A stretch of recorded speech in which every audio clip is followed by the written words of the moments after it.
It's a very solemn statement about Ellen G. White. And it tells us what's about to hit us. And we need to know what this is, because it happens that when this hits, you need to understand how to defend yourself. How to react, I should say better. Here we go. Let me tell you the background for what I'm about to read to you. Ellen G. White used to go on walks near Loma Linda with her friends and family. And this statement is something she told them, and it was corroborated by her granddaughter's husband, Elder Robinson. And as soon as he confirmed it, one of the brothers wrote it down, and I'm going to tell us about this, and he said, we need to know about this. So this is not written by Ellen G. White. It was written by friends of Ellen G. White, that once they verified everybody was in agreement, they decided to write it down for us to know what she said. Okay? I'm going to read it to you. A statement by Ellen G. White, written by Elmer M. Johnson. Brother Will Ross, now deceased, was a personal friend of mine for about 45 years. In our church fellowship, we often spent Sabbath afternoons discussing the experience in the message and his conversations with Mrs. Ellen G. White. About 1908, while living in Loma Linda near Sister White, he frequently accompanied her in her walks and would discuss the message and the future events. On one of those occasions, while waiting at the railroad depot, in company with Sister McIntyre and Elder D.R. Robinson, her granddaughter's husband, Sister White related to the three of them about the storm of persecution that was about to burst upon Seventh-day Adventists. Brother Will Ross related to me as follows. This is in quotes. Sister White told us, as we three stood upon the depot platform, that the terrible storm of persecution was coming like a windstorm that blew down every standing object. There was not a Seventh-day Adventist to be seen. They, like the disciples, forsook Christ and fled. All who had sought positions were never seen again. After the storm, there was a calm. Then the Adventists arose like a great flock of sheep, but there were no shepherds.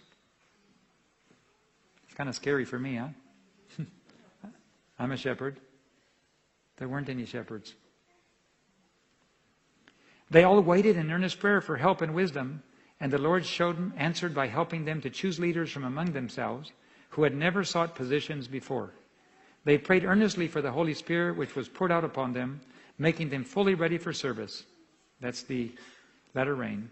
They went forth fair as the moon, clear as the sun, and terrible as an army with banners, to give the message to the world.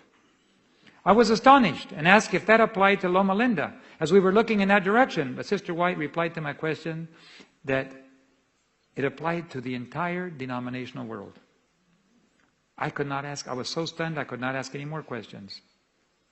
In 1943, Elder D.R. Robinson was visiting the churches in Colorado. I was serving on a platform for Sabbath school, and Elder Robinson visited the Boulder church, having with him the large Bible that Sister White had held in her hand. During the vision, at the close of the service, Brother Ross spoke with Elder Robinson, and when he and Sister McIntyre and Sister White were standing on the depot platform together, and Sister White related about the terrible storm, Elder Robinson said, "Yes, Elder Ross, I remember that statement." So I wrote down and documented this reply on January 6, 1946, not wishing to forget this important narration by Brother Ross. I have frequently discussed it with him later, in latter years, and his statement has never varied. What is about to happen is that, like a sudden storm, persecution will hit the church. Everybody runs for hiding. And those that appear afterward, very different group than those we have today. After the calm comes, people start popping their heads out and saying, where is everybody? Where is everybody? You know what? It will be a very sad day. Most people will have left the church forever, including the shepherds. If you're a leader in your church, be humble. Do not look for a position. Just serve wherever you're asked to serve. If you're a pastor, an administrator, serve where you're asked to serve. Do not seek to climb the ladder. Just be humble and serve God wherever He sends you. Be it high, be it low. I believe Pastor Ted Wilson is serving where God has asked him to serve, and I am grateful for his influence on the church. Very grateful. I pray for him every day. Please ask you to pray for him. He's in a very difficult position because he's surrounded by people that have been going a different direction for a long time.